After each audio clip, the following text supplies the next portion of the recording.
October 24, 1944. Sibuyan Sea, Central Philippines.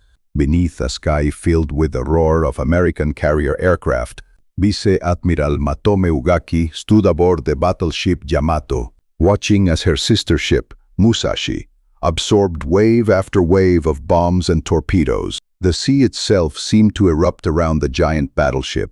To many Japanese officers, Musashi was considered nearly unsinkable. Yet, before the day was over, one of the most powerful warships ever built would vanish beneath the waves. What Ugaki recorded afterward revealed far more than the loss of a battleship. It exposed the painful realization that Japan's greatest naval weapons could no longer overcome American air power. Those observations would become a haunting record of an empire nearing its final reckoning.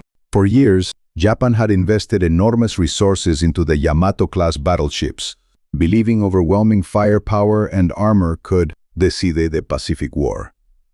At more than 72,000 tons fully loaded and armed with 9 18.1-inch guns, the largest ever mounted on a battleship, Musashi embodied that belief. But by late 1944, the balance of naval warfare had shifted. During the Battle of Leyte Gulf, Admiral Takeo Kurita's center force steamed toward the Philippines, hoping to destroy the American invasion fleet. Instead, U.S. carrier aircraft located the formation in the Sibuyan Sea, launching relentless attacks that slowly overwhelmed even the mighty Musashi.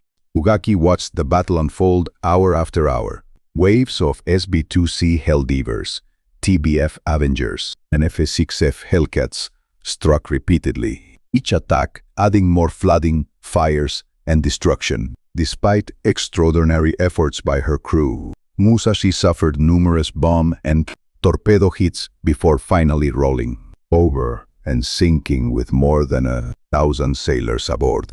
In his diary, Ugaki described the courage of the crew and the heartbreaking sight of the giant battleship disappearing beneath the sea. His words reflected not only grief, but also the growing awareness that Japan's carefully planned naval strategy had become fatally outdated.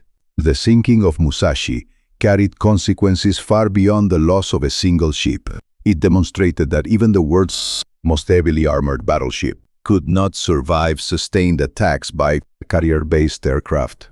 The battle forced Japanese commanders to confront a painful truth. Control of the skies had become more decisive than the thickness of a battleship's armor. Every bomb that struck Musashi also shattered it. Decades of naval doctrine built around the supremacy of big-gun warships. Ugaki survived the battle, but his diary preserved the emotions of a commander witnessing the collapse of beliefs that had shaped an entire generation of naval officers. Less than a year later, he would undertake his own final mission during Japan's last desperate days. His writings remain among the most valuable first-hand records of the Imperial Japanese Navy's final campaigns, revealing not only military events, but also the human burden carried by those who knew the war was slipping beyond recovery. Today, the wreck of Musashi rests silently on the floor of the Sibuyan Sea,